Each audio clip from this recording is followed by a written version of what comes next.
2 ತಿಂಗಳ ಹಿಂದೆ ನಾ ಬೆಂಗಳೂರಿಗೆ ಹೋಗಿನಿ. ಬೆಂಗಳೂರಿನಾಗ ಟೆಕ್ ಪಾರ್ಕ್ನಾಗ ನನಗೆ ಎಂಬೆಸಿದ ಬಿಲ್ಡಿಂಗ್ ಕಾಣಿತ. ಆ ಬಿಲ್ಡಿಂಗ್ ನೋಡಿ ನಾ ಏನು ಯೋಚನೆ ಮಾಡೀನಿ ಅಂತಂದ್ರೆ, ಈ ಬಿಲ್ಡಿಂಗದ ಓನರ್ ಎಷ್ಟು ರೆಂಟನ್ನು ಗಳಿಸ್ತಿರ್ಬೋದ್ಲ, ಆರಾಮ್ ಮನ್ಯಾಗ ಕುಂತ ಪ್ರತಿ ತಿಂಗಳ ರೆಂಟಲ್ ಇನ್ಕಮ್ ತಿಂತಿರ್ಬೋದ್ಲ ಅಂತ ನನಗೆ ಅನ್ಸಿತ್ರಿ. ಅದ ಕಾರಣ ಆದ್ರೆ ನಾನು ಹಂಗಾಗಬೇಕ ಅಂತ ಬಿಲ್ಡಿಂಗ್ಗಳು ನಂದು ಇರ್ಬೇಕಂತ ನನ್ನ ತಲೆಯಾಗ ಯೋಚನೆ ಬಂತ. ಅದ ಕಾರಣ ನನಗೆ ಈ ಒಂದು ಕಾನ್ಸೆಪ್ಟ್ ಬಗ್ಗೆ ಗುರ್ತನೇ ಇಲ್ಲ ಐತ. ಬಟ್ ಮನಿಗೆ ಬಂದು ರಿಸರ್ಚ್ ಮಾಡೋಣ ನನಗೆ ಗುರ್ತಾತ. ರೀಡ್ಸ್ ಅಂತ ಒಂದು ಕಾನ್ಸೆಪ್ಟ್ ಐತಿ. ಇದೇನು ರೀಡ್ಸ್ ಐತಿ, ಈ ರೀಡ್ಸ್ ಮುಖಾಂತರ ನೀವು ಭಾರತದ್ದು ದೊಡ್ಡ ದೊಡ್ಡ ಬಿಲ್ಡಿಂಗ್ಗಳ್ನಾಗ ದೊಡ್ಡ ದೊಡ್ಡ ಮಾಲ್ಗಳ್ನಾಗ ಹೂಡಿಕೆ ಮಾಡ್ಬೋದ, ರಿಯಲ್ ಎಸ್ಟೇಟ್ನಾಗ ಹೂಡಿಕೆ ಮಾಡ್ಬೋದ.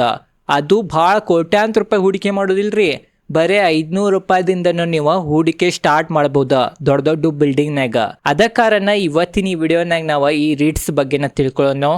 ರೀಡ್ಸ್ ಅಂದ್ರೆ ಏನ, ಅದ್ರ ಫುಲ್ ಫಾರ್ಮ್ ಬಗ್ಗೆ ತಿಳ್ಕೊಳ್ಳೋಣ, ಅದ್ರ ಬಿಸ್ನೆಸ್ ಯಾವ ತರ ನಡೀತೈತೆ ಅಂತ ತಿಳ್ಕೊಳ್ಳೋಣ, ಮತ್ತು ಇದು ಭಾರತದಾಗ ಲೀಗಲ್ ಐತೋ ಇನ್ ಲೀಗಲ್ ಐತಂತ ಅದ್ರ ಬಗ್ಗೆ ಮೇನ್ ಇಂಪಾರ್ಟೆಂಟ್ ಅದ್ರ ಬಗ್ಗೆನೂ ಡೀಟೇಲ್ದಾಗ ಆಳವಾಗಿ ನಾವು ತಿಳ್ಕೊಳ್ಳೋಣ. ಮತ್ತು ಏನ್ ಬೆನಿಫಿಟ್ ಇದಾವ, ಏನ್ ರಿಸ್ಕ್ ಇದಾವ, ಮತ್ತು ಯಾವ ತರ ನಾವು ಬಾಯ್ ಸೆಲ್ ಮಾಡ್ಬೋದಂತ ಎಲ್ಲಾ ಡೀಟೇಲ್ದಾಗ ಇವತ್ತಿನ ಈ ವಿಡಿಯೋನಾಗ ನಾವು ರೀಡ್ಸ್ಗಳ ಬಗ್ಗೆ ತಿಳ್ಕೊಳ್ಳೋಣ ನೋಡ್ರಿ.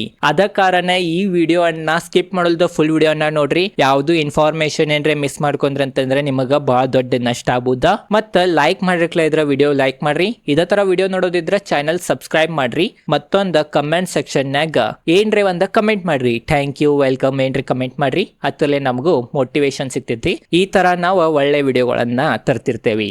ಬರೀ ವಿಡಿಯೋನ ಸ್ಟಾರ್ಟ್ ಮಾಡೋಣ.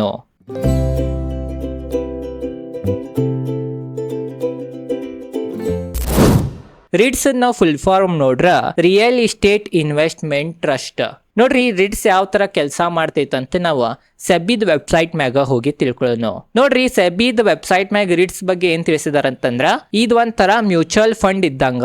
ಯಾವ ತರ ಮ್ಯೂಚುವಲ್ ಫಂಡ್ ನಾಗ ಭಾಳ ಜನರದ ಹಣವನ್ನ ತಗೊಂಡ ಇನ್ವೆಸ್ಟ್ ಮಾಡ್ತಾರ, ಅದೇ ತರ ಇಲ್ಲಿಯೂ ಸಹ ಭಾಳ ಜನರದ ಹಣವನ್ನ ತಗೊಂಡ ರಿಯಲ್ ಎಸ್ಟೇಟ್ನಾಗ ಮಾತ್ರ ಹೂಡಿಕೆ ಮಾಡ್ತಾರ.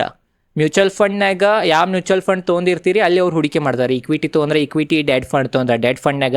ಅದೇ ತರ ರೀಡ್ಸ್ನಾಗ ರಿಯಲ್ ಎಸ್ಟೇಟ್ದಾಗ ಮಾತ್ರ ಹೂಡಿಕೆ ಮಾಡ್ತಾರ. ಸೇಮ್ ಮ್ಯೂಚುವಲ್ ಫಂಡ್ ತರಾನ ರೀ, ಪೂಲ್ಡ್ ಇನ್ವೆಸ್ಟ್ಮೆಂಟ್ ವೆಹಿಕಲ್. ಅದನ್ನ ನಾವು ಕನ್ನಡದಾಗ ಟ್ರಾನ್ಸ್ಲೇಟ್ ಮಾಡ್ರೆ ನಮಗೇನು ಗೊತ್ತಾಗ್ತೈತೆ ಅಂತಂದ್ರ ಒಟ್ಟುಗೂಡಿಸಿದ ಹೂಡಿಕೆ ಸಾಧನ. ಖರೆ ಇದೇನು ಒಟ್ಟುಗೂಡಿಸಿದ ಹೂಡಿಕೆ ಸಾಧನ ಇರ್ತೈತಿ, ಬರೇ ಮಾತ್ರ ರಿಯಲ್ ಎಸ್ಟೇಟ್ನಾಗನ ಹೂಡಿಕೆ ಮಾಡ್ತಾರ. ಸ್ಥಿರಾಸ್ತಿ ಅಂತೇವ್ ನಾವು ಕನ್ನಡದಾಗ, ಅತ್ರ ಮಾತ್ರ ಹೂಡಿಕೆ ಮಾಡ್ತಾರೆ. ಇದ್ರ ಬಗ್ಗೆನೂ ನಿಮಗೆ ಗುರ್ತ ಇರ್ಬೋದ. ಬರೀ ಈಗ ನಾವೇನ್ ತಿಳ್ಕೊಳ್ಳೋಣ ಅಂತಂದ್ರ ಇದ್ರದ ಬಿಸ್ನೆಸ್ ಮಾಡೆಲ್ ಯಾವ ತರ ಐತಿ, ಯಾವ ತರ ಹೂಡಿಕೆ ಮಾಡ್ತಾರೆ, ಏನ್ ಮಾಡ್ತಾರ ಅಂತ ಒಂದು ಉದಾಹರಣೆ ತೊಗೊಂಬಂದೇನಿ. ಅದ್ರ ಮುಖಾಂತರ ನಾವೀಗ ತಿಳ್ಕೊಳ್ಳೋಣ. ನೋಡ್ರಿ ನಿಮಗ ಇದ ಇಮೇಜ ಕಾಣ್ತಿರ್ಬೋದ. ಇಲ್ಲಿ ನಂದ ಹೆಸರ್ಲೆ ಒಂದನ್ನ ಉದಾಹರಣೆಗಾಗಿ ನಂದ ಹೆಸರ್ಲೆ ಒಂದನ್ನ ವೈಭವ್ ರೀಡ್ಸ್ ಅಂತ ಓಪನ್ ಮಾಡೇನಿ. ನಾ ವೈಭವ್ ರೀಡ್ಸ್ ಅಂತ ಓಪನ್ ಮಾಡ್ತೇನ್ರಿ. ಮತ್ತ ನಂದ 1 ಯೂನಿಟ್ 1,000 ರೂಪಾಯಿ ಅಂತ ಇಡ್ತೇನಿ. ಮತ್ತ 1 ಕೋಟಿ ಜನ ಏನ್ರಿ ನಂದ ವೈಭವ್ ರೀಡ್ಸ್ನ ಹೂಡಿಕೆ ಮಾಡಿರಂತಂದ್ರ 1 ಕೋಟಿ ಇಂಟು ಎಲ್ಲಾರು 1 ಯೂನಿಟ್ ತೊಗೊಂಡ್ರಂತಂದ್ರ 1 ಕೋಟಿ ಇಂಟು 1,000 ಮಾಡ್ರೆ ಎಷ್ಟು ಬಂತ್ರಿ, 1000 ಕೋಟಿ ಬಂತ. 1000 ಕೋಟಿ ಟೋಟಲ್ ವೈಭವ್ ರೀಡ್ಸ್ಗ ಹಣ ಸಿಕ್ಕಿದ್ದು. ಈಗ ವೈಭವ್ ರೀಡ್ಸ್ ಏನ್ ಮಾಡ್ತಾನಂತಂದ್ರೆ ಇವು 1000 ಕೋಟಿಯನ್ನ ಈ ತರ ಬೇರೆ ಬೇರೆ ಪ್ರಾಪರ್ಟಿನಾಗ ಒಂದು ಆಫೀಸ್ಗಾಗಿ ಒಂದು ದೊಡ್ಡ ಬಿಲ್ಡಿಂಗ್ ಕಟ್ತಾನ IT ಕಂಪ್ನಿಗಳ್ಗ, ಮತ್ತು ಒಂದು ಮಾಲ್ ರೆಡಿ ಮಾಡ್ತಾನ, ಒಂದು ಅಪಾರ್ಟ್ಮೆಂಟ್ ರೆಡಿ ಮಾಡ್ತಾನ, ಮತ್ತು ಒಂದು ವೇರ್ ಹೌಸ್ ರೆಡಿ ಮಾಡ್ತಾನ. ಮತ್ತು ಇವೆಲ್ಲ ಪ್ರಾಪರ್ಟೀಸ್ಗಳನ್ನ ಲೀಸ್ ಮ್ಯಾಗ ರೆಂಟ್ ಮ್ಯಾಗ ಕೊಡ್ತಾನ. ಮತ್ತು ಈ ಪ್ರಾಪರ್ಟೀಸ್ದಿಂದ ಲೀಸ್ ಏನು ಇನ್ಕಮ್ ಬರ್ತೈತಿ, ರೆಂಟಲ್ ಏನು ಇನ್ಕಮ್ ಬರ್ತೈತಿ, ಅದನ್ನ ಎಲ್ಲ ತಗೊಂಡ ಈಗ ಎಕ್ಸಾಂಪಲ್ ಇವೆಲ್ಲ ಪ್ರಾಪರ್ಟಿದಿಂದ 100 ಕೋಟಿ ಬಂದು ಅಂತ ತಿಳ್ಕೊರಿ, 100 CR ಬಂದು. ಈ 100 CR ಡಿವೈಡೆಡ್ ಬೈ ಎಷ್ಟು ಜನ ಇದಾರಿ, 1 ಕೋಟಿ ಇದಾರ, 1 ಕರೋಡ್ ಮಾಡ್ತಾನ. ಎಷ್ಟು ಬಂತ ಹಣ ಅದೆಲ್ಲ ಜನರಿಗೆ ಇನ್ವೆಸ್ಟರ್ಸ್ಗೆ ಡಿವಿಡೆಂಟ್ ರೂಪ್ನಾಗ ಹಂಚ್ತಾನ. ಇದ ಮೇನ್ ಬಿಸ್ನೆಸ್ ಮಾಡೆಲ್. ಇದ್ರ ಬಗ್ಗೆನೂ ನಿಮಗೆ ಗುರ್ತ ಆಗಿರ್ಬೋದ. ನೋಡ್ರಿ ಇದ್ರಾಗ ಮೇನ್ ಸೇಫ್ಟಿ ಇತ್ತೇನಿಲ್ಲ ಅಂತ ಭಾಳ ಜನರಿಗೆ ಅಂಜಿಕೆ ಇರ್ತೈತಿ. ಎಲ್ಲರೂ ಹೂಡಿಕೆ ಮಾಡೋರಂತಂದ್ರೆ ತಕರಾರು ಬರ್ಬೋದ, ಜಗಳ ಬರ್ಬೋದ. ಅದಕ್ಕೆ ಏನು ಇತ್ರ ಗ್ಯಾರಂಟಿ ಐತಿ, ಏನೈತಿ, ಅಥವಾ ಏನು ಲೀಗಲ್ ಐತೋ ಇಲ್ಲೋ ಅಂತ ಭಾಳ ಜನ ಇನ್ವೆಸ್ಟರ್ಸ್ಗೆ ಒಂದು ಕ್ವಶನ್ ಇರ್ಬೋದ. ಈಗ ಅದ್ರ ಬಗ್ಗೆ ತಿಳ್ಕೊಳ್ಳೋಣ. ನೋಡ್ರಿ ನಾವಿಲ್ಲಿ ಸೆಬಿದ್ ಪ್ರಕಾರ ನೋಡ್ರಿ, ಇದು ಸೆಬಿ ಪ್ರಕಾರ ಇದು ಲೀಗಲ್ ಐತಿ. ಏನು security exchange board of India ಐತಿ ಅದ್ರ ಪ್ರಕಾರ ಲೀಗಲ್ ಐತಿ. ಇದ್ರಾಗ ಮೋಸ ಆಗಬಾರ್ದು ಇನ್ವೆಸ್ಟರ್ಸ್ಗೆ, ಅಥವಾ ಇನ್ವೆಸ್ಟರ್ಸ್ಗೆ ಇದು ಸೇಫ್ ಇರ್ಬೇಕನ್ನೋ ಕಾರಣದಿಂದ ಹಲವಾರು ಕಾನೂನುಗಳನ್ನು ತಂದೈತಿ. ಭಾರತದಾಗ 2014ಕ್ಕಿಂತ ಮೊದಲ ರೀಡ್ಸ್ ಬಗ್ಗೆ ಯಾವುದು ಕಾನೂನು ಇಲ್ಲ ಇತ್ತು. 2014 ನಂತರ ಸೆಬಿ ಕಾನೂನು ತೊಗೊಂಬಂತ ಮತ್ತು ಭಾರತದಾಗ ಒಂದೇ ರೀಡ್ಸ್ ಏನು ಲಿಸ್ಟೆಡ್ ಆತದ 2019 ಆತ್ರಿ. ಇದ್ರ ಬಗ್ಗೆ ಗೊತ್ತಿರ್ಬೇಕಾ, ಹತ್ರದನ್ನ ಹೆಸರು ಎಂಬಾಸಿ ರೀಡ್ಸ್ ಅಂತ. ಅದ್ರ ಬಗ್ಗೆ ನಾವು ಇನ್ನ ಮುಂದೆ ತಿಳ್ಕೊಳ್ಳೋಣ. ನೋಡ್ರಿ, ಸೆಬಿ ಕೆಲವೊಂದು ರೂಲನ್ನು ತಂದೈತಿ. ಇವು ರೀಡ್ಸ್ ಏನ್ ಕಂಪ್ನಿಗಳು ಇದಾವ, ಇವ ಕೆಲವೊಂದು ರೂಲ್ಗಳ ಪಾಲನೆ ಮಾಡಾಕನ ಬೇಕಾ. ಮಾಡ್ಲಿಲ್ಲ ಅಂತಂದ್ರೆ ಸೆಬಿ ಸ್ಟ್ರಿಕ್ಟ್ ಆಕ್ಷನ್ ಇವ್ರ ಮ್ಯಾಗ ತಗೋಬೋದ. ಅದ್ರಾಗ ಒಂದೇ ರೂಲ್ ಏನ್ ತೊಗೊಂಬಂದೈತಂತಂದ್ರ 90% ಕ್ಯಾಶ್, ನೆಟ್ ಕ್ಯಾಶ್, ಅಥವಾ ನಾವು ಸರಳ ರೂಪನ ತಿಳ್ಕೊಬೇಕಂತಂದ್ರ ಇದೇನ್ ತೋರ್ಸಿನಿ ನಾ ವೈಭವ್ ರೀಡ್ಸ್ನಾಗ ಏನ್ ಬಂದಿತ್ತ 100 ಕೋಟಿ ಏನ್ ರೆಂಟಲ್ ಇನ್ಕಮ್ ಬಂದಿತ್ತ. ಈ 100 ಕೋಟಿನಾಗ 90 ಕೋಟಿ ಇನ್ವೆಸ್ಟರ್ಸ್ಗ ಡಿವಿಡೆಂಟ್ ರೂಪನಾಗ ಹಚ್ಚಾಕನ ಬೇಕ್ರಿ. ಅಥವಾ ಈ 100 ಕೋಟಿನಾಗ ಎಲ್ಲ ಎಕ್ಸ್ಪೆನ್ಸಸ್ ತೆಗೆದ 90% ಹಣ ಏನಿರ್ತೈತಿ, ಆ 90% ಡಿವಿಡೆಂಟ್ ರೂಪನಾಗ ಇನ್ವೆಸ್ಟರ್ಸ್ಗ ಕೊಡಾಕನ ಬೇಕ. ಇದು ಒಂದು ಸ್ಟ್ರಿಕ್ಟ್ ರೂಲ್ ಐತ್ರಿ ಸೆಬಿದ. ಮತ್ತೊಂದು ರೂಲ್ ಏನೈತಂತಂದ್ರ, ಇವ ಬಿಲ್ಡಿಂಗ್ಗಳದು ಬಾಯ್ ಮಾಡ್ತಾರ, ಇವೇನ್ ಇನ್ವೆಸ್ಟರ್ಸ್ ಅದು ಹಣದಿಂದ ಇವು ಪ್ರಾಪರ್ಟಿಗಳನ್ನ ಏನ್ ಬಾಯ್ ಮಾಡ್ತಾರ, ಆ ಪ್ರಾಪರ್ಟಿಗಳ್ನಾಗ 80% ಪ್ರಾಪರ್ಟಿ ಎಂತಾವ್ ಇರ್ತಾವಂತಂದ್ರ ಇವತ್ತಿಂದ ಪ್ರಾಪರ್ಟಿ ಇವತ್ತು ಬಾಯ್ ಮಾಡ್ರೆ ಇವತ್ತಿಂದನ ಅವತ್ರಿಂದ ಇನ್ಕಮ್ ಬರ್ಬೇಕಾ, ಅಂತ ಪ್ರಾಪರ್ಟಿನಾಗನ ನೀವು ಇನ್ವೆಸ್ಟ್ ಮಾಡ್ಬೇಕಾ, ಅಥವಾ 80% ಅಂತ ಪ್ರಾಪರ್ಟಿದಾಗನ ನೀವು ಹೂಡಿಕೆ ಮಾಡ್ಬೇಕಂತನೂ ನಿಯಮ ಐತಿ. ಅಂದ್ರ ತಪ್ಪು ಯಾವ್ದ್ರೆ, ಈಗ ಒಂದ್ ಪ್ರಾಪರ್ಟಿ ಕಟ್ಟಾತಾರ ಅಂತದ್ರನ್ನ ಹೂಡಿಕೆ ಮಾಡೋದಂತಂದ್ರ ಅದಕ್ಕೆ ಸೆಬಿ ಪರ್ಮಿಷನ್ ಕೊಡಂಗಿಲ್ಲ. ಆಲ್ರೆಡಿ ಕಟ್ಟಿದಿರ್ಬೇಕಾ, ಅದರಿಂದ ರೆಂಟಲ್ ಇನ್ಕಮ್ ಬರ್ತಾ ಇರ್ಬೇಕಾ, ಅಂತ ಪ್ರಾಪರ್ಟಿಗಳ್ನಾಗನ 80% ಇವರ ಹಣವನ್ನ ಹೂಡಿಕೆ ಮಾಡ್ಬೋದು. ಉಳಿದಿದ್ದ 20% ಯಾವ್ದು ಬೇಕಾದ ಪ್ರಾಪರ್ಟಿನಾಗ ಅವ್ರ ಹೂಡಿಕೆ ಮಾಡ್ಬೋದು. ಅದ್ ಸ್ವತಂತ್ರ ಸೆಬಿ ಅವ್ರ ಕೊಟ್ಟೈತಿ. ಮತ್ತ ಮೂರನೇದು ಏನಂತಂದ್ರ 49% ಲೆವರೇಜ್ ತಗೋಬಹುದು ಅವ್ರ. 49% ಲೆವರೇಜ್ ಅಂತಂದ್ರ, ಈಗ ಯಾರು ಇನ್ವೆಸ್ಟರ್ಸ್ ಕಡೆಯಿಂದ 100 ರೂಪಾಯಿ ತೊಗೊಂಡ್ರಂತಂದ್ರ ಆ 100 ರೂಪಾಯಿ ಮ್ಯಾಗ 49 ರೂಪಾಯಿದ ಸಾಲವನ್ನ ಪಡಿಬಹುದು ಬ್ಯಾಂಕ್ದಿಂದ. ಆ ತಗೊಂಡ ಮತ್ ಪ್ರಾಪರ್ಟಿಗಳನ್ನ ಬಾಯ್ ಮಾಡ್ಬೋದ. ಈ ಅಧಿಕಾರನ್ನು ಸೆಬಿ ಅವರು ಕೊಟ್ಟೈತಿ. ಮತ್ತೊಂದು ಏನಂತಂದ್ರ, ಸ್ಪಾನ್ಸರ್ ಇರ್ತಾರಿ. ಇದು ನಾ ನಿಮಗೆ ಕರೆಕ್ಟ್ ತೋರಿಸ್ತೇನೆ. ಸ್ಪಾನ್ಸರ್ ಅಂದ್ರೆ ನಿಮಗೆ ಈಗ ತಿಳಿಯಂಗಿಲ್ಲ, ಅದನ್ನ ನಾ ಒಂದು ಚಾರ್ಟ್ ಮುಖಾಂತರ ನಾ ತಿಳಿಸ್ತೇನೆ. ರೀಡ್ಸ್ನಾಗ ಪ್ರಮುಖವಾಗಿ ಈ ತರ ವೀಕ್ಷಕರೇ ಒಂದು ಸ್ಟ್ರಕ್ಚರ್ ಇರ್ತೈತಿ. ಇದು ಉದಾಹರಣೆನ ಎಂಬಾಸಿದವ್ರದ್ದು ತೊಗೊಂಡೇನಿ ಅಂದ್ರೆ ನಿಮ್ಗೆ ಕರೆಕ್ಟ್ ಗೊತ್ತಾಗ. ನೋಡ್ರಿ, ಇಲ್ಲಿ ಫಸ್ಟ್ ಕಾಲಮ್ನಾಗ ಏನಿದಾರ, ಇವ್ರ 3 ಜನ ಇನ್ವೆಸ್ಟರ್ಸ್ ರೀ. ಇಲ್ಲಿ ಒಂದೇದ ಎಂಬಾಸಿದವ್ರು ಇದಾರ, ಮತ್ತೊಂದ ಬ್ಲಾಕ್ ಸ್ಟೋನ್ ಅವರು ಸ್ಪಾನ್ಸರ್ ಇದಾರ, ಮತ್ತ ಇಲ್ಲಿ ಪಬ್ಲಿಕ್ ಯೂನಿಟ್ ಹೋಲ್ಡರ್ಸ್ ಇದಾರ. ಪಬ್ಲಿಕ್ ಯೂನಿಟ್ ಓನರ್ಸ್ ಅಂತಂದ್ರ ಯಾರು ಸಾಮಾನ್ಯ ಜನರು ಹೂಡಿಕೆ ಮಾಡ್ತಾರ ರೀಡ್ಸ್ನಾಗ ಅವ್ರಿಗೆ ಪಬ್ಲಿಕ್ ಯೂನಿಟ್ ಹೋಲ್ಡರ್ಸ್ ನ ಕನ್ಸಿಡರ್ ಮಾಡ್ತಾರ. ಮತ್ತ ಇದು ಎಂಬಾಸಿ ಏನಿದಾರ ಇವ್ರ ಸ್ಪಾನ್ಸರ್ ಅಥವಾ ಇವ್ರ ಮೇನ್ ರೀ. ಮತ್ತ ಇಲ್ಲಿ ಮತ್ತೊಬ್ರು ಸ್ಪಾನ್ಸರ್ ಇದಾರ, ಅವ್ರದ್ದು ಹೆಸರು ಬ್ಲಾಕ್ ಸ್ಟೋನ್. ಇವ್ರೇನ್ ಸ್ಪಾನ್ಸರ್ ಇದಾರ, ಇವ್ರ ಸ್ಪಾನ್ಸರ್ ದ ಟೋಟಲ್ ಇನ್ವೆಸ್ಟ್ಮೆಂಟ್ ಈ ಒಂದು ರೀಡ್ಸ್ನಾಗ 15% ಇರಾಕನ ಬೇಕಂತನೂ ರೂಲ್ ತೊಗೊಂಬಂದಾರ. 15% ಇರಾಕನ ಬೇಕ. ಯಾಕಂತಂದ್ರೆ ಇವ್ರು ಅದಕ್ಕಿಂತ ಕಡಿಮೆ ಇದ್ರ ಜನರಿಗ, ಇವ್ರಿಬ್ರು ಕಂಪ್ನಿಗಳ ಜನರಿಗೆ ಮೋಸ ಮಾಡ್ಬೋದು. ಅದ ಕಾರಣ ಇವ್ರ ಮಿನಿಮಮ್ 15% ಇವ್ರದ್ದು ಇನ್ವೆಸ್ಟ್ಮೆಂಟ್ ಇರಬೇಕಾ ರೀಡ್ಸ್ನಾಗ ಅಂತ ಇಟ್ಟಾರ. ಅದ್ರಿಂದನೂ ಸೇಫ್ಟಿ ಆಗ್ತೈತಿ. ಮತ್ತೊಂದ್ ಸೇಫ್ಟಿ ಏನಂತಂದ್ರ, ಇವ್ರೇನ್ 3 ಜನ ಇನ್ವೆಸ್ಟ್ ಮಾಡ್ತಾರ, 3 ಇನ್ವೆಸ್ಟರ್ಸ್. ಇವ್ರ 3 ಇನ್ವೆಸ್ಟರ್ಸ್ ಹಣ ಒಂದ್ ಕಡೆ ಕೂಡಿರ್ತಾರ. ಆ ಹಣವನ್ನ ಅಥವಾ ಅದೇನ್ ಪ್ರಾಪರ್ಟಿಯನ್ನ ಯಾರು ಬೇಕಾದವ್ರು ಏನ್ ಬೇಕಾದ್ ಸಿಕ್ಕಿದ್ ಮಾಡಬಾರ್ದು ಅನ್ನೋ ಕಾರಣದಿಂದ ಇಲ್ಲಿ ಟ್ರಸ್ಟಿ ಅಂತ ಒಬ್ರು ಇರ್ತಾರ. ನೋಡ್ಬೋದು, ಇಲ್ಲಿ ಟ್ರಸ್ಟಿ ಯಾರಿದ್ದಾರೆ, ಎಕ್ಸೆಸ್ ಟ್ರಸ್ಟಿ ಇದಾರ. ಇವ್ರ ಕಣ್ ಇರ್ತೈತಿ. ಇವ್ರು ಏನೋ ಮೋಸ ಆಗ್ಬಾರ್ದು, ಯಾವ ಹೂಡಿಕೆದಾರರ ಜೊತೆನೂ ಮೋಸ ಆಗ್ಬಾರ್ದು ಅಂತ ಇವ್ರ ಕಣ್ ಇಡೋದು ಇವ್ರದ್ದು ಮೇನ್ ಕೆಲಸ ಇರ್ತೈತಿ ಟ್ರಸ್ಟಿದವ್ರದ. ಮತ್ತೊಬ್ಬರ ಮ್ಯಾನೇಜರ್ ಇರ್ತಾರ. ಈ ಮ್ಯಾನೇಜರ್ದ ಮೇನ್ ಕೆಲಸ ಏನಂತಂದ್ರ, ಏನ್ ಈ ಬಂದಿದ್ದ ಹಣ ಇರ್ತಾವ, ಈ ಬಂದಿದ್ದ ಹಣ ಯಾವ್ಯಾವ ಪ್ರಾಪರ್ಟಿನ ಹೂಡಿಕೆ ಮಾಡ್ಬೇಕಾ, ಅಂದ್ರೆ ಇನ್ವೆಸ್ಟರ್ಸ್ ಚಲೋ ರಿಟರ್ನ್ ಸಿಗ್ಬೋದಂತ ಈ ಮ್ಯಾನೇಜರ್ದ ಮೇನ್ ಕೆಲಸ ಇರ್ತೈತಿ.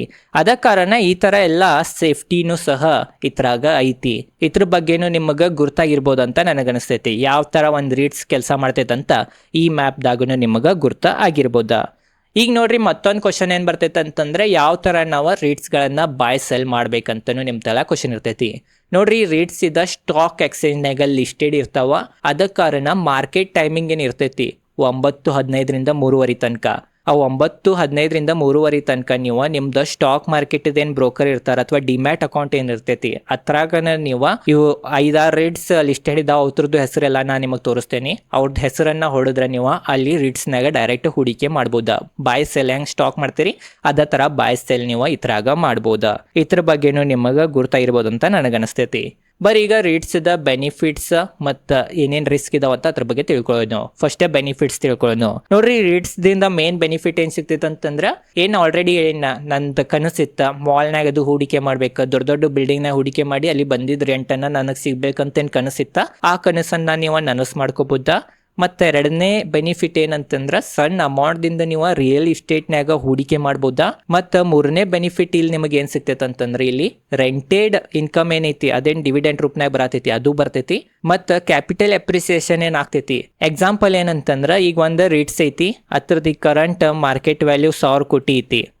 ಅವ್ರು ತೊಗೊಂಡಿದ್ದು ಪ್ರಾಪರ್ಟಿದ ವ್ಯಾಲ್ಯೂ ಫ್ಯೂಚರ್ನಾಗ 10,000 ಕೋಟಿ ಆತಂತಂದ್ರೆ ಅದು 10,000 ಕೋಟಿ ಏನು 10,000 ಕೋಟಿದಿಂದ ಆದ ಪಟ್ಟ ಆ ಬೆನಿಫಿಟು ನಿಮಗೆ ಸಿಗ್ತೈತಿ. ಕ್ಯಾಪಿಟಲ್ ಗೇನು ನಿಮಗೆ ಇಲ್ಲಿ ಸಿಗ್ತೈತಿ ಡಿವಿಡೆಂಡ್ ಜೊತೆ, ಅದು ನಿಮಗೆ ಬೆನಿಫಿಟ್ ಆಗ್ತೈತಿ.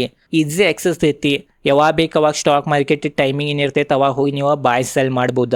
ಬಾಯರ್ಸ್ ಸೆಲ್ಲರ್ಸ್ ಭಾಳ ಬೇಗ ಸಿಗ್ತಾರ. ಸಾಮಾನ್ಯವಾಗಿ ರಿಯಲ್ ಎಸ್ಟೇಟ್ನಾಗ ಬಾಯರ್ಸು ಸಿಗಂಗಿಲ್ಲ, ಸೆಲ್ಲರ್ಸು ಸಿಗಂಗಿಲ್ಲ. ಬಟ್ ಈ ಸ್ಟಾಕ್ ಮಾರ್ಕೆಟ್ನ ಲಿಸ್ಟೆಡ್ ಇರೋ ಕಾರಣ ಬಾಯರ್ ಸೆಲ್ಲರ್ಸ್ ನಿಮಗೆ ಬೇಗ ಸಿಗ್ತಾರ. ಇದು ಒಂದು ಲಾಭ ನಿಮಗೆ ಇಲ್ಲಿ ಸಿಗ್ತೈತಿ. ಮತ್ತೊಂದು ಬೆನಿಫಿಟ್ ಏನ್ ನಿಮಗೆ ಇಲ್ಲಿ ಸಿಗ್ತೈತೆ ಅಂತಂದ್ರ ನಾವು ನಾರ್ಮಲ್ ಪ್ರಾಪರ್ಟಿಯನ್ನ ಬಾಯ್ ಮಾಡಕ್ ಹೋಗ್ತೇವಾಗ ಒಂದು ಅಂದಾಜ್ ಹಚ್ತೇವಿ, ಒಂದು ಅನುಮಾನ ಹಚ್ಚಿ ಒಂದು ಪ್ರಾಪರ್ಟಿಯನ್ನ ಬಾಯ್ ಮಾಡ್ತೇವಿ ಮುಂದೆ ಫ್ಯೂಚರ್ನಾಗ ಗ್ರೋ ಆಗ್ಬೋದಂತ. ಬಟ್ ಇಲ್ಲಿ ಏನು ಇದಾರೆ ಇದು ರೇಟ್ಸ್ ಏನು ಮ್ಯಾನೇಜ್ ಮಾಡೋರು ಇದಾರೆ, ಮ್ಯಾನೇಜರ್ ಅಥವಾ ಮ್ಯಾನೇಜ್ಮೆಂಟ್, ಅವ್ರ ಮೇನ್ ಏನಂತಂದ್ರೆ ಫುಲ್ ಕಲ್ತಿರ್ತಾರ, ಅದ್ರ ಬಗ್ಗೆ ಹೆಚ್ಚು ನಾಲೆಜ್ ಇರ್ತೈತಿ. ಎಲ್ಲ ಫುಲ್ ರಿಸರ್ಚ್ ಮಾಡಿ ಅವ್ರು ಹೂಡಿಕೆ ಮಾಡ್ತಿರ್ತಾರ. ಆ ಬೆನಿಫಿಟ್ ನಿಮಗೆ ಸಿಗ್ತೈತ್ರಿ ಇಲ್ಲಿ. ಇವೆಲ್ಲ ಪ್ರಮುಖ ಬೆನಿಫಿಟ್. ಮತ್ತು ನೋಡ್ರೆ ಹಲವಾರು ಬೆನಿಫಿಟ್ ನಿಮಗೆ ಇಲ್ಲಿ ಸಿಗ್ತಾವ. ಅದಕ್ಕರನ್ನು ರಿಟ್ಸ್ ಬೆಟರ್ ಐತಂತ ನಾವು ಅನ್ಬೋದ. ಬಟ್ ಎಲ್ಲ ಒಳ್ಳೇದನ್ನ ಅನ್ನಕ್ಕೆ ಬರಂಗಿಲ್ಲ ಯಾವಾಗನ್ನು ಎಲ್ಲ ಇನ್ವೆಸ್ಟ್ಮೆಂಟ್. ಕೆಲವೊಂದು ರಿಸ್ಕ್ಗಳನ್ನು ಇರ್ತಾವ. ಆ ರಿಸ್ಕ್ಗಳನ್ನ ನೋಡ್ರೆ ಒಂದೇ ರಿಸ್ಕ್ ಏನಂತಂದ್ರೆ ರಿಯಲ್ ಇಸ್ಟೇಟ್ದೇನು ಮಾರ್ಕೆಟ್ ಐತದ ಹಿಂಜರಿತಾತ ಅದ್ರಾಗ ಕುಸಿತ ಕಂಡು ಬಂತಂದ್ರೆ ಡೈರೆಕ್ಟ್ ಇಂಥ ರಿಟ್ಸ್ಗಳಿಗೆ ಭಾಳ ಕೆಟ್ಟ ನೆಗೆಟಿವ್ ಪರಿಣಾಮ ಬೀಳ್ಬೋದು. ಅವಾಗ ನೀವೇನು ಇನ್ವೆಸ್ಟ್ ಮಾಡಿರ್ತೀರಿ, ಎಕ್ಸಾಂಪಲ್ ನೀವು ಈಗ ತೊಗೊಂಡಾಗ 1 ಯೂನಿಟ್ ಬೆಲೆ 500 ರೂಪಾಯಿ ಐತಿ, ಅದು ಕುಸಿದ ತಪ್ಪಿ 300 ರೂಪಾಯಿ ಆದ್ರೆ ನಿಮಗೆ 200 ರೂಪಾಯಿ ನಷ್ಟವನ್ನ ಅನುಭವಿಸಬಹುದು. ಮತ್ತೊಂದೇನಂತಂದ್ರೆ ಸೆಂಟಿಮೆಂಟ್ ರಿಸ್ಕ್. ಈ ಸ್ಟಾಕ್ ಎಕ್ಸ್ಚೇಂಜ್ನಾಗ ಲಿಸ್ಟೆಡ್ ಇರೋ ಕಾರಣ ಒಮ್ಮೆ ಭಾಳ ಜನ ಸೆಲ್ಲರ್ಸ್ ಬಂದ್ರೆ ಬಯರ್ಸ್ ಅನ್ನ ಯಾರು ಸಿಗ್ಲಿಲ್ಲ ಅಂತಂದ್ರೆ ಅದ್ರ ಬೆಲೆ ಕುಸಿಬಹುದು. ಡಿಮಾಂಡ್ ಮತ್ತು ಸಪ್ಲೈದ್ ಒಂದು ರಿಸ್ಕ್ ಐತಿ. ಮತ್ತೊಂದು ರಿಸ್ಕ್ ಏನಂತಂದ್ರೆ ವರ್ಕ್ ಫ್ರಮ್ ಹೋಮ್ ಮತ್ತು ಆಟೋಮಿಷನ್ ಆಗ್ಬೋದು ಅನ್ನೋ ಯಾವುದು. ಅದರಿಂದ ಏನಾಗ್ತೈತೆ ಅಂತಂದ್ರೆ ಭಾಳ ಎಂಪ್ಲಾಯೀಸ್ ಆಫೀಸ್ಗನ ಬರಂಗಿಲ್ರಿ. ವರ್ಕ್ ಫ್ರಮ್ ಹೋಮನ್ನ ಮಾಡತ್ರ ಅಂತಂದ್ರೆ ಅವಾಗ ಆಫೀಸ್ಗಳದ ಅವಶ್ಯಕತೆನ ಬರಂಗಿಲ್ಲ. ಅವಾಗ ಕಂಪ್ನಿಗಳ ಯಾರು ಲೀಸ್ ಮ್ಯಾಗ ರೆಂಟ್ ಮ್ಯಾಗ ಆಫೀಸ್ಗಳನ್ನ ತೊಳಂಗಿಲ್ಲ. ಅದ್ರದ್ದು ರಿಸ್ಕ್ ಇವು ರೇಟ್ಸ್ ಕಂಪ್ನಿಗಳ ಮ್ಯಾಗ ಬೀಳ್ತೈತಿ. ಯಾಕಂದ್ರೆ ಇವ್ರದ್ದು ಮೇನ್ ಬಿಸ್ನೆಸ್ ಅನ್ನ ಅದ. ಅದ್ರಾಗನು ಮೇನ್ ಕೋವಿಡ್ ಅಂತ ಪರಿಸ್ಥಿತಿ ಬಂದಾಗ ಮಾಲ್ ಅದನ್ನು ಕ್ಲೋಸ್ ಆತ್ರಿ. ಮಾಲ್ ಅದನ್ನು ಕ್ಲೋಸ್ ಆತಂತಂದ್ರೆ ಇವು ಮಾಲ್ನಾಗ ಅದು ಅಂಗಡಿಗಳು ಕ್ಲೋಸ್ ಆಗ್ತಾವ, ಅದರಿಂದನೂ ರೆಂಟ್ ಬರಂಗಿಲ್ಲ. ಅವಾಗನು ಇಂಥ ರೇಟ್ಸ್ ಕಂಪ್ನಿಗಳಿಗೆ ನಷ್ಟ ಆಗ್ಬೋದ. ಅವಾಗ ನೀವು ನಷ್ಟ ಅನುಭವಿಸ್ಬೋದು ಒಬ್ರು ಹೂಡಿಕೆದಾರರಾಗಿ. ಇವೆಲ್ಲ ರಿಸ್ಕ್ಗಳನ್ನು ಇದಾವ. ಮತ್ತೊಂದು ನಾನು ನಿಮಗೆ ಹೇಳೋದು ನೆನಪಾರದ್ನಿ, ಅದೇನಂತಂದ್ರೆ ರಿಟ್ಸ್ನಾಗ ಭಾರತದಾಗ ಪ್ರಮುಖವಾಗಿ 2 ವಿಧದ್ದು ರಿಟ್ಸ್ ಇದಾವ. ಒಂದನೇದ ಆಫೀಸಸ್ ರಿಟ್ಸ್ ಮತ್ತು ಎರಡನೇ ರಿಟೇಲ್ ರಿಟ್ಸ್. ಆಫೀಸಸ್ ರಿಟ್ಸ್ ಏನಿದಾವ ಇವ ಆಫೀಸ್ಗಳಿಗೆ ಅಷ್ಟೇ ಕೆಲಸ ಮಾಡ್ತಾವ್ರಿ. ಆಫೀಸಸ್ ಎಲ್ಲಿ ಇರ್ತಾವ ಅಲ್ಲಿ ಅಷ್ಟೇ ಹೂಡಿಕೆ ಮಾಡ್ತಾವ. ಮತ್ತು ಇವೇನು ರಿಟೇಲ್ ರಿಟ್ಸ್ ಇದಾವ ಇವ ಮೇನ್ ಅಂತಂದ್ರೆ ಮಾಲ್ಗಳನ್ನ ಅದು ಹೂಡಿಕೆ ಮಾಡ್ತಾವ. ಇದ್ರ ಬಗ್ಗೆನೂ ನಿಮಗೆ ಗುರ್ತಾಗಿರ್ಬೋದು. ಇವೆಲ್ಲ ರಿಸ್ಕ್ಗಳು ಇದಾವ, ಅದ್ರ ಬಗ್ಗೆನೂ ನಾನು ನಿಮಗೆ ತಿಳಿಸಿನಿ. ನೋಡ್ರಿ, ಈಗ ರಿಟ್ಸ್ ಬಗ್ಗೆ ಎಲ್ಲ ನಿಮಗೆ ಕ್ಲಿಯರ್ ಗುರ್ತಾ ಇರ್ಬೋದು ಅಂತ ನನಗನ್ಸ್ತೈತಿ. ಭಾಳ ಡೀಪ್ದಾಗ ಭಾಳ ಡಿಟೇಲ್ದಾಗ ನಿಮಗೆಲ್ಲ ನಾ ತಿಳಿಸಿನಿ. ಈಗ ಬರೀ ನಾವು ಏನ್ ತಿಳ್ಕೊಳ್ಳೋಣ ಅಂತಂದ್ರ ಎಷ್ಟು ಪ್ರಕಾರದ್ದು ರಿಟ್ಸ್ ಭಾರತದಾಗ ಲಿಸ್ಟೆಡ್ ಇದಾವ, ಮತ್ತು ಅದನ್ನ ನಾವು ಯಾವ ತರ ಬಾಯ್ ಮಾಡ್ಬೇಕು, ಏನ್ ಮಾಡ್ಬೇಕು, ಯಾವ ಸ್ಟ್ರಾಟಜಿನ ಬಳಸ್ತಾರೆ ಹೂಡಿಕೆದಾರರು ಅಂತ ಅದ್ರ ಬಗ್ಗೆ ಈಗ ತಿಳ್ಕೊಳ್ಳೋಣ. ನೋಡ್ರಿ, ಭಾರತದಾಗ ಈಗ ಸದ್ಯ ನಾವು ವಿಡಿಯೋ ಮಾಡೋ ಸಮಯದಾಗ 2026ನಾಗ 7 ರಿಟ್ಸ್ ಲಿಸ್ಟೆಡ್ ಇದಾವ್ರಿ. ಮೇನ್ ಲಿಸ್ಟೆಡ್ ರಿಟ್ಸ್ ಏನಿರ್ತಾವ ಅದ್ರಾಗ ಮಾತ್ರ ಹೂಡಿಕೆ ಮಾಡ್ರಿ ಅಂತ ಸಲಹೆ ಕೊಡ್ತೇನೆ. ಯಾಕಂದ್ರೆ ಅಲ್ಲಿ ಟ್ರಾನ್ಸ್ಪರೆನ್ಸಿ ಇರ್ತೈತಿ ಮತ್ತು ಇನ್ವೆಸ್ಟರ್ಸ್ ಜೊತೆ ಏನು ಸ್ಕ್ಯಾಮನು ಆಗಂಗಿಲ್ಲ. ನೋಡ್ರಿ, ಇವ ಮೇನ್ 7 ರಿಟ್ಸ್ ಭಾರತದ ಸ್ಟಾಕ್ ಮಾರ್ಕೆಟ್ನಾಗ ಲಿಸ್ಟೆಡ್ ಇದಾವ. ಇದ್ರಾಗ ನೀವು ನೋಡ್ಬೋದು ಎಲ್ಲಕ್ಕಿಂತ ಹಳಿದ ಎಂಬಾಸಿ ರಿಟ್ಸ್ ಅಂತ ನಾವು ಅನ್ಬೋದು. ಇದ್ರಾಗ ನಾವು ಏನೇನು ನೋಡ್ತೇವೆ ಅಂತಂದ್ರೆ ಒಂದೇದ್ ಮೇನ್ ಮಾರ್ಕೆಟ್ ಕ್ಯಾಪ್ ನೋಡ್ತೇವ್ರಿ. ಮಾರ್ಕೆಟ್ ಕ್ಯಾಪ್ ಎಷ್ಟಿತ್ತು ಅಂತ ನೋಡ್ಬೇಕಾ. ಈಗ ನೋಡ್ಬೋದು ಎಲ್ಲಕ್ಕಿಂತ ಹೆಚ್ಚು ದೊಡ್ಡ ಮಾರ್ಕೆಟ್ ಕ್ಯಾಪ್ ನಾಲೆಜ್ ರಿಯಾಲಿಟಿ ಏನು ರೇಟ್ಸ್ ಐತಿ ಅದ್ರದ್ದು ಎಲ್ಲಕ್ಕಿಂತ ದೊಡ್ಡದು ಐತ್ರಿ ಮಾರ್ಕೆಟ್ ಕ್ಯಾಪ್. ಎರಡನೇದು ಎಂಬಾಸಿ ರೇಟ್ಸ್ ಐತಿ. ಆಮ್ಯಾಗ ಡಿವಿಡೆಂಟ್ ಈಲ್ಡ್ ನೋಡ್ತೇವಿ. ಮೇನ್ ಡಿವಿಡೆಂಟ್ ಎಷ್ಟು ಕೊಡ್ತೈತೆ ಅಂತ ನೋಡ್ಬೇಕಾ. ಯಾವ ಡಿವಿಡೆಂಟ್ ಹೆಚ್ಚು ಕೊಡ್ತೈತಿ ಅದನ್ನು ನಾವು ಒಳ್ಳೇದಂತ ಕನ್ಸಿಡರ್ ಮಾಡ್ತೇವಿ. ಮತ್ತು ಪಿ ರೇಷಿಯೋ ನೋಡ್ತೇವಿ.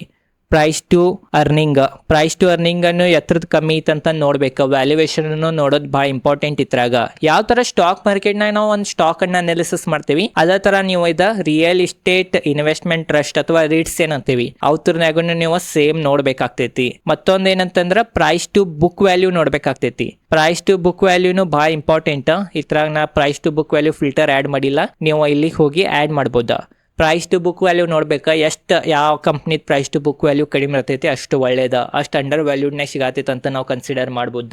ಮತ್ತೊಂದೇನಂತಂದ್ರೆ ರೇಟ್ಸ್ ಇತಿಹಾಸ ನೋಡ್ಬೇಕಾ, ಯಾವಾಗ ಲಿಸ್ಟೆಡ್ ಆಗೈತಿ, ಏನೇನಂತರದ ಪಾಸ್ಟ್ ಟ್ರ್ಯಾಕ್ ರೆಕಾರ್ಡ್ ಇದಾವಂತ ನೋಡ್ಬೇಕಾ, ಪಾಸ್ಟ್ ರಿಟರ್ನ್ ಅನ್ನ ನೋಡ್ಬೇಕಾ. ಬಟ್ ಪಾಸ್ಟ್ ರಿಟರ್ನ್ ಅನ್ನ ನೋಡಿ ಫ್ಯೂಚರ್ನಾಗೋ ಅದೇ ತರ ರಿಟರ್ನ್ ಕೊಡ್ತೈತಂತ ಆಸೆ ಇಡಬಾರ್ದ. ಹಿಂದ ಆ ತರ ರಿಟರ್ನ್ ಕೊಟ್ಟೈತಂತಂದ್ರೆ ಫ್ಯೂಚರ್ನಾಗೋ ಅದೇ ತರ ರಿಟರ್ನ್ ಕೊಡ್ತೈತಂತ ಯಾವಾಗೂ ಗ್ಯಾರಂಟಿ ಇರಂಗಿಲ್ಲ. ಇದು ನಿಮಗ ಗುರ್ತಿರ್ಬೇಕ. ಮತ್ತೊಂದ್ ಏನ್ ನೋಡ್ಬೇಕಂತಂದ್ರೆ ಇವ ರಿಟ್ಸ್ನಾಗ ಮೇನ್ ಯಾವ್ಯಾವ ಸಿಟೀಸ್ಗಳನ್ನ ಇನ್ವೆಸ್ಟ್ ಮಾಡಿದಾರಂತ ನೋಡ್ಬೇಕಾ. ದೊಡ್ಡ ದೊಡ್ಡ ಸಿಟಿನಾಗ ಒಳ್ಳೆ ಜಾಗದ್ನಾಗ ಏನ್ರಿ ಅವ್ರದ್ದು ಪ್ರಾಪರ್ಟಿ ಇದ್ರ ಅವ್ದು ಗ್ರೋ ಆಗ್ತಾವಂತ ಒಂದು ಅನುಮಾನ ಹಚ್ಬೋದು ನಾವು. ಅದ್ ಬಿಟ್ಟು ಹಳ್ಳಿದಾಗ ಸಣ್ಣ ಊರ್ನಾಗ ಅದು ಏನ್ರ ಅವರು ಪ್ರಾಪರ್ಟಿ ಇದ್ದು ಅಂತಂದ್ರೆ ಅವ್ರದ್ದು ವ್ಯಾಲ್ಯೂ ಏನ್ ಅಷ್ಟು ಬೇಗ ಗ್ರೋ ಆಗಂಗಿಲ್ಲ ಅಂತ ನಾವು ಅನುಮಾನ ಹಚ್ಬೋದ. ಅದು ನೀವು ನೋಡ್ಬೇಕಾ, ಅಂತದೆಲ್ಲ ನೋಡಿನ ಒಂದ್ ರಿಟ್ಸ್ ಅನ್ನ ಬಾಯ್ ಮಾಡ್ಬೇಕಾ. ಮತ್ತೊಂದ್ ಏನಂತಂದ್ರೆ ಇವ್ರದ್ದು ನೀವು ವೆಬ್ಸೈಟ್ ಮ್ಯಾಗ ಹೋದ್ರೆ ನಿಮಗೆ ಸಿಗ್ತೈತಿ GAV ಅಂತೇವ್ ನಾವು. GAV gross asset value minus ನೀವು ಏನು ಮಾಡ್ಬೇಕಂತಂದ್ರೆ ನೆಟ್ ಲಯಬಿಲಿಟೀಸ್ ಮಾಡ್ಬೇಕು. ನೆಟ್ ಲಯಬಿಲಿಟೀಸ್ ಮಾಡ್ರಿ, ಎಷ್ಟು ಬರ್ತೈತೆ ಅದನ್ನು ಹಿಡ್ಕೋರಿ. ಅದನ್ನು ನಾವೇನಂತೇವಂತಂದ್ರೆ ನೆಟ್ ಅಸೆಟ್ ವ್ಯಾಲ್ಯೂ ಅಂತೇವಿ, NAV. Gross asset value minus net liabilities ಮಾಡ್ರೆ ನಿಮಗೆ NAV ಸಿಗ್ತೈತಿ. ಆ NAVಯನ್ನು ನೋಡ್ರಿ. ಆ NAVಯನ್ನು ನೀವು ನೋಡ್ರಿ ಅಂತಂದ್ರೆ ಅದು ಕೋಟಿ ಗಂಟ್ಲೆ ಇರ್ತೈತಿ. ಅದ ಕಾರಣ ಈಗ 1000 ಕೋಟಿ ಬಂತಂದ್ರೆ 1000 ಕೋಟಿ ಎಷ್ಟು ಯೂನಿಟ್ ಇದಾವೆ ಅದನ್ನು ಭಾಗಿಸ್ರಿ, ಅದನ್ನು ಡಿವೈಡ್ ಮಾಡ್ರಿ. ಆಮೇಲೆ ಎಷ್ಟು ನಂಬರ್ ಬರ್ತೈತೆ ಅಂತ ನೋಡ್ರಿ. ಅದನ್ನು ಮತ್ತು ಈ ಕರೆಂಟ್ ಏನು ವ್ಯಾಲ್ಯೂ ನಡೆದೈತಿ, ಈ ಎಕ್ಸಾಂಪಲ್ ಎಂಬೆಸಿ ರೇಟ್ಸದು ಈ ಕರೆಂಟ್ ನೋಡ್ಬೋದು 430 ಬಂದೈತಿ. ಅದ ಕಾರಣ ಇದನ್ನು ಹೋಲಿಸಿ ನೋಡ್ರಿ. ಅದೇನು ನಾ ಹೇಳಿದ್ನಿ ನಿಮಗೆ ಲೆಕ್ಕದ ಪ್ರಕಾರ ತೆಗಿಯೋದು. ಆ ಪ್ರಕಾರ ನೀವೇನ್ರಿ ಲೆಕ್ಕ ತೆಗೆದ್ರಿ ಅಂತಂದ್ರೆ ಈ ಕಂಪ್ನಿದ ಈ ರೇಟ್ಸಿದ ಒರಿಜಿನಲ್ ವ್ಯಾಲ್ಯೂ ನಿಮಗೆ ಕಾಣ್ತೈತ್ರಿ. ಅದ ಕಾರಣ ಆ ಒರಿಜಿನಲ್ ವ್ಯಾಲ್ಯೂಕ್ಕಿಂತ ಈ ಕಂಪ್ನಿದ ಈಗ ಕರೆಂಟ್ ಪ್ರೈಸ್ ಅಥವಾ ಈ ರಿಟ್ಸದ ಕರೆಂಟ್ ಪ್ರೈಸ್ ಎಷ್ಟು ಹೈ ಪ್ರೀಮಿಯಮ್ ಆಗಿ ಟ್ರೇಡ್ ಆಗತೈತಿ, ಅಥವಾ ಈ ರಿಟ್ಸದ ಒರಿಜಿನಲ್ ವ್ಯಾಲ್ಯೂ ಏನೈತಿ NAV ಇತ್ತು ಒರಿಜಿನಲ್ ಅದಕ್ಕಿಂತನೂ ಕಡಿಮೆ ವ್ಯಾಲ್ಯೂನಾಗೂ ಒಂದೊಂದ್ಸಲ ಸಿಗ್ತಾವೆ ಮಾರ್ಕೆಟ್ ಸೆಂಟಿಮೆಂಟ್ ನೆಗೆಟಿವ್ ಇದ್ರ. ಅದ ಕಾರಣ ಅಂತ ಸಮಯದಾಗ್ರೆ ತೊಗೊಂಡವ್ ಜಾಕ್ಪಾಟ್ ಅನ್ಬೋದು, ಯಾಕಂದ್ರೆ ಅಷ್ಟು ಸ್ಟ್ರೇಟ್ ಲಾಭನೂ ಆಗ್ತಿರ್ತೈತಿ. ಆ ಪ್ರಕಾರನು ನೀವು ಅನಾಲಿಸಿಸ್ ಮಾಡಿ ಒಂದು ರಿಟ್ಸ್ ಅನ್ನ ಬಾಯ್ ಮಾಡ್ಬೇಕಾಗ್ತೈತಿ. ಮೇನ್ ಏನಂತಂದ್ರೆ ಇದು ಒಂಥರ ಸ್ಟಾಕ್ ತರಾನರಿ. ಒಂದು ರಿಟ್ಸ್ ಅಂತ ಸಿಕ್ಕಿದ ರಿಟ್ಸ್ ಅನ್ನ ಬಾಯ್ ಮಾಡಬಾರ್ದ. ಇಷ್ಟೆಲ್ಲಾ ಡೇಟಾ ಪಾಯಿಂಟ್ಸ್ ಗಳನ್ನ ನೋಡಿ ಒಂದ್ ಒಳ್ಳೆ ರಿಟ್ಸ್ ಅನ್ನ ಬಾಯ್ ಮಾಡ್ಬೇಕ. ಮತ್ತೊಂದು ಎಕ್ಸ್ಪರ್ಟ್ಗಳು ನಮಗ ಏನ್ ಸಲಹೆ ಕೊಡ್ತಾರಂತಂದ್ರ ಇದೇನ್ ರಿಟ್ಸ್ ಐತಿದ ಒಂದ್ ಡೈವರ್ಸಿಫೈಡ್ ಟೂಲ್ ತರ ಉಪಯೋಗಿಸಿ ಅಂತ ನಮಗ ತಿಳಿಸ್ತಾರ. ಯಾಕಂತಂದ್ರೆ ಇತರದ್ದು ನಾವು ಎವರೇಜ್ ರಿಟರ್ನ್ ನೋಡ್ರ ಇಯರ್ಲಿ ನಾವು ಈಗಿನ ತನಕ ತೆಗೆದು ನೋಡ್ರ 8-12% ಎವರೇಜ್ ರಿಟರ್ನ್ ಕೊಟ್ಟವ್ರಿ ಇವೆಲ್ಲ ರಿಟ್ಸ್. ಅದ ಕಾರಣ ಇತ್ರಾಗನ ಫುಲ್ ನಾವು ಹಣವನ್ನ ಹೂಡಿಕೆ ಮಾಡಬಾರ್ದ. ಸ್ವಲ್ಪ ಡೈವರ್ಸಿಫೈ ಎಲ್ಲ ಅಸೆಟ್ ಕ್ಲಾಸ್ನಾಗ ಇರಲಿ ಅನ್ನೋ ಕಾರಣದಿಂದ ಡೈವರ್ಸಿಫೈಡ್ ಟೂಲ್ ತರ ನಾವು ಇದನ್ನ ಬಳಸಬೇಕಂತನೂ ನಮಗ ಎಕ್ಸ್ಪರ್ಟ್ಗಳ ತಿಳಿಸಿದಾರ. ಅದ ಕಾರಣ ಇದ್ರ ಬಗ್ಗೆ ನಿಮಗೆ ಗೊತ್ತಿರ್ಬೇಕಾ. ಮತ್ತೊಂದು ನಾವು ಇಲ್ಲಿ ನೋಡ್ರ ಏನೇನ್ ಮತ್ತೆ ಡೀಟೇಲ್ದಾಗ ಸ್ಟಡಿ ಮಾಡ್ಬೇಕಂತ ನೀವು ಇದೆಲ್ಲ ಓದಬಹುದು. ಡೆಟ್ ಟು ಇಕ್ವಿಟಿ ರೇಷಿಯೋ ನೋಡ್ಬೇಕಾ, ಭಾಳ ಸಾಲ ಇರಬಾರ್ದ. ಭಾಳ ಸಾಲ ಏನ್ರೆ ಒಂದು ರಿಟ್ಸ್ ಮ್ಯಾಗಿತ್ತಂತಂದ್ರ ತಪ್ಪು ಇಂಟ್ರೆಸ್ಟ್ ರೇಟ್ ಅದು ಹಾಯ್ ಆತಂತಂದ್ರೆ ಅದ್ರದ್ದು ಎಕ್ಸ್ಪೆನ್ಸಸ್ ಹೆಚ್ಚಾಗ್ತೈತಿ. ಎಕ್ಸ್ಪೆನ್ಸಸ್ ಹೆಚ್ಚಾತಂತಂದ್ರೆ ಆ ಕಂಪ್ನಿ ನಷ್ಟ ಅನುಭವಿಸ್ಬೋದ. ಏನ್ರೆ ಒಂದು ರೇಟ್ಸ್ ನಷ್ಟ ಅನುಭವಿಸಿತ್ತಂತಂದ್ರೆ ಡಿವಿಡೆಂಟ್ ಕೊಡಕ್ಕೆ ಸಾಧ್ಯ ಆಗಿಲ್ಲ ಹೂಡಿಕೆದಾರರಿಗೆ. ಆ ಡಿವಿಡೆಂಟ್ ಸಿಗ್ಲಿಲ್ಲ ಅಂತಂದ್ರೆ ಹೂಡಿಕೆ ಮಾಡಿ ವೇಸ್ಟ್ ಆದಂಗ್ರಿ. ಅದ ಕಾರಣ ಅದ್ರ ಬಗ್ಗೆನೂ ನಾವು ನೋಡ್ಬೇಕಾ. ಅದ ಕಾರಣ ಡೆಟ್ ಟು ಇಕ್ವಿಟಿ ರೇಷಿಯೋ ನೋಡ್ಬೇಕಾ. ಮತ್ತೊಂದು ಏನ್ ಮೇನ್ ನೋಡ್ಬೇಕಂತಂದ್ರೆ ಆಕ್ಯುಪೆನ್ಸಿ ರೇಟ್ ಏನಿತ್ತದ 90%ಗಿಂತ ಹೆಚ್ಚಿರ್ಬೇಕಾ. ಇದು ನೀವು ಅವ್ರದ್ದು ವೆಬ್ಸೈಟ್ ಮ್ಯಾಗ ಇವೇನು ಇದಾವೆಲ್ಲ ನಾನು ನಿಮಗೆ ತೋರಿಸಿನಿ ರೇಟ್ಸ್ಗಳದ ಲಿಸ್ಟ್ಗಳು. ಇವತ್ತರದ್ದು ಎಲ್ಲ ವೆಬ್ಸೈಟ್ಗಳು ಇದಾವೆ. ಹತ್ರ ಹೋಗಿ ನೀವು ಇನ್ವೆಸ್ಟರ್ಸ್ ಅಂತ ಇರ್ತೈತೆ ಅಲ್ಲಿ ಕ್ಲಿಕ್ ಮಾಡಿ ಅಲ್ಲಿ ನೀವೆಲ್ಲ ಡೀಟೇಲ್ದಾಗ ಸ್ಟಡಿ ಮಾಡ್ಬೋದಾ. ಆ ಥರ ಎಲ್ಲ ನೀವು ಸ್ಟಡಿ ಮಾಡಿರಂತಂದ್ರೆ ನೀವು ಇವೆಲ್ಲ ಡೇಟಾ ಪಾಯಿಂಟ್ ಸಿಗ್ತಾವ, ಅದನ್ನು ನೀವು ಕಂಪೇರ್ ಮಾಡಿ ನೋಡ್ಬೋದಾ. ಮತ್ತು ಉಳಿದಿದ್ದನ್ನು ನೀವು ನೋಡ್ಬೋದಾ. ಡಿವಿಡೆಂಟ್ ಈಲ್ಡ್ 5-7% ಇರ್ಬೇಕಂತನೂ ಅಂತಾರ. ಅದ್ರ ಬಗ್ಗೆ ಎಲ್ಲ ಸ್ಟಡಿ ಮಾಡಿನ ನೀವು ಒಂದೇ ರೇಟ್ಸ್ನಾಗ ಹೂಡಿಕೆ ಮಾಡ್ಬೇಕಾ. ಅವಾಗನೇ ನಿಮಗೆ ಒಳ್ಳೆ ರಿಟರ್ನ್ ರೇಟ್ಸ್ನಾಗ ಸಿಗ್ತೈತಂತ ನಾವು ಅನ್ಬೋದಾ. ಓವರ್ ಆಲ್ ಇದೇ ಇತ್ತ ಈ ವಿಡಿಯೋನಾಗ ನಿಮಗೆ ಎಲ್ಲ ರೇಟ್ಸ್ ಬಗ್ಗೆ ಗುರ್ತ ಇರ್ಬೋದು ಅಂತ ನನಗನಿಸ್ತೈತಿ. ಈ ವಿಡಿಯೋ ಹೆಂಗೆ ಅನ್ಸಿತ್ತಂತ ಕಮೆಂಟ್ ಸೆಕ್ಷನ್ನಾಗ ತಿಳಿಸ್ರಿ. ಇಲ್ಲಿ ಯಾವುದು ಬಾಯ್ ಸೆಲ್ ರೆಕಮೆಂಡೇಶನ್ ನಾ ಕೊಟ್ಟಿಲ್ಲ. ಇದು ಬರೀ ಎಜುಕೇಶನ್ ಪರ್ಪಸ್ ಸಂಬಂಧ ಮತ್ತೊಂದು ಉದಾಹರಣೆಗಾಗಿ ನಾ ಇವೆಲ್ಲ ರೀಟ್ಸ್ದ ತೋರ್ಸಿನ ಹೆಸರುಗಳ. ಇದನ್ನ ನೀವು ಅಡ್ವೈಸ್ ಅಂತ ತಿಳ್ಕೊಳಕ್ ಹೋಗ್ಬೇಡ್ರಿ. ಯಾಕಂತಂದ್ರೆ ನಾ ಸೆಬಿ ರಿಜಿಸ್ಟರ್ಡ್ ರಿಸರ್ಚ್ ಅನಲಿಸ್ಟ್ ಅಥವಾ ಫೈನಾನ್ಷಿಯಲ್ ಅಡ್ವೈಸರ್ ಇಲ್ಲ. ಇದು ಬರೀ ಎಜುಕೇಷನ್ ಪರ್ಪಸ್ ಸಂಬಂಧಿತ. ನೀವೇನ್ರೆ ಬಾಯ್ ಸೆಲ್ ಮಾಡೋದಿದ್ರೂ ನಿಮ್ದು ಸ್ವಂತ ರಿಸರ್ಚ್ ಮಾಡಿರಿ, ಅಥವಾ ನಿಮ್ದು ಸೆಬಿ ರಿಜಿಸ್ಟರ್ಡ್ ಫೈನಾನ್ಷಿಯಲ್ ಅಡ್ವೈಸರ್ದ ಅಡ್ವೈಸ್ ತೊಗೊಂಡನ ಎಲ್ಲ ಅಸೆಟ್ನಾಗ ಹೂಡಿಕೆ ಮಾಡಿರಿ ಅಂತ ನಾ ಸಲಹೆ ಕೊಡ್ತೇನೆ. ಇದೈತಿ ಇವತ್ತಿನ ಈ ವಿಡಿಯೋ ಹೆಂಗೆ ಅನ್ಸಿತ್ತು ಅಂತ ಕಮೆಂಟ್ ಸೆಕ್ಷನ್ ತಿಳಿಸ್ರಿ. ಏನು ಕಮೆಂಟ್ ಬರೋದು ತಿಳಿಲ್ಲ ಅಂದ್ರೆ ಏನರೇ ಒಂದು ಬರೀರಿ. ಇದೇ ಥರ ವಿಡಿಯೋಗಳು ನೋಡೋದಿದ್ರೆ ನನ್ನ ಚಾನಲ್ ಸಬ್ಸ್ಕ್ರೈಬ್ ಮಾಡಿರಿ. ವಿಡಿಯೋಗಿನ್ನ ಯಾರು ಲೈಕ್ ಮಾಡಿಲ್ಲ ಅವ್ರು ಲೈಕ್ ಮಾಡಿರಿ. ಮತ್ತು ವಿಡಿಯೋ ಏನರೇ ತಿಳಿಲ್ಲ ಅಂತಂದರೆ ಇನ್ನೊಂದು ಸಲ ಹೋಗಿ ನೋಡಿರಿ, 2-3 ಸಲ ನೋಡಿರಿ. ಮತ್ತು ನಿಮ್ಮ ಫ್ರೆಂಡ್ಸ್ ಫ್ಯಾಮಿಲಿಗೂ ಈ ವಿಡಿಯೋನ ಶೇರ್ ಮಾಡಿರಿ. ಅವ್ರಿಗೂ ಸ್ವಲ್ಪ ಗುರ್ತಾಗಬೇಕು ಜಗತ್ನಾಗ ಈ ಥರನೂ ಎಲ್ಲ ಹೂಡಿಕೆ ಮಾಡೋ ವಿಧಾನಗಳಿದಾವೆ, ಅದು ಲೀಗಲಿ. ಪಾಪ ಭಾಳ ಜನ ಇನ್ಲೀಗಲಿನ ಭಾಳ ಹೂಡಿಕೆ ಮಾಡಿಬಿಡ್ತಾರೆ ಹೆಸರು ಬಡ್ಡಿಗಾಗಿ. ಇದೇ ಥರ ಸ್ಟಾಕ್ ಮಾರ್ಕೆಟ್ ರಿಲೇಟೆಡ್ ಕನ್ನಡದಾಗ ವಿಡಿಯೋ ಮಾಡ್ತಿರ್ತೇನೆ. ಆದ ಕಾರಣ ಚಾನಲ್ ಸಬ್ಸ್ಕ್ರೈಬ್ ಮಾಡ್ರಿ. ಧನ್ಯವಾದಗಳು.